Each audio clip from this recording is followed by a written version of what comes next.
ఒక చిన్న గ్రామంలో గోపాల్ అనే పేద కుర్రవాడు ఉండేవాడు. అతనికి తల్లిదండ్రులు లేరు. రోజూ దేవాలయం బయట పూలు అమ్ముకుంటూ జీవనం సాగించేవాడు. కాని అతని మనసులో మాత్రం ఒకే ఆశ, పరమశివుడిని ఒకసారి చూడాలి. ప్రతి ఉదయం సూర్యుడు ఉదయించక ముందే లేచి గంగాజలం తీసుకువచ్చి శివలింగానికి అభిషేకం చేసేవాడు.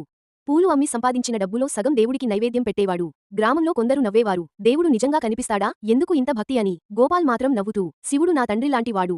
ఒకరోజు నన్ను తప్పకుండా కలుస్తాడు అని చెప్పేవాడు. ఒకరోజు భారీ వర్షం వచ్చింది. దేవాలయం చుట్టూ నీరు నిండిపోయింది. అందరూ దేవాలయంకి రావడానికి భయపడ్డారు. కాని గోపాల్ మాత్రం తడుస్తూ ఆలయానికి వెళ్లాడు. లోపలికి వెళ్తే శివలింగం మీద నీరు పడుతూ ఉంది. అతడు వెంటనే తన దుస్తులు చించి శివలింగం మీద కప్పాడు. అప్పుడే ఒక వృద్ధుడి రూపంలో ఎవరో వచ్చి అడిగారు, బిడ్డా, నువ్వు ఎందుకు ఇలా చేస్తున్నావు అని. గోపాల్ చేతులు జోడించి చెప్పాడు, నా శివుడు తడవకూడదు. ఆయన నన్ను చూసుకుంటాడు కాబట్టి నేను ఆయనను చూసుకుంటాను. ఒక్కసారిగా ఆలయం అంతా ప్రకాశించింది. వృద్ధుడు పరమశివుడి స్వరూపంగా మారిపోయాడు. శివుడు చిరునవ్వుతో అన్నాడు, నిజమైన భక్తి ఆలయాల్లో కాదు, హృదయంలో ఉంటుంది. నీవు నన్ను చూసుకున్నావు, ఇక మీదట నేను నిన్ను చూసుకుంటాను. ఆ రోజు నుంచి గోపాల్ జీవితం మారిపోయింది. అతడు పెద్దవాడై గ్రామానికి సహాయం చేసే ధర్మకర్త అయ్యాడు. శివుడు పరీక్షిస్తాడు కానీ నిజమైన భక్తుడిని ఎప్పుడూ వదిలిపెట్టడు.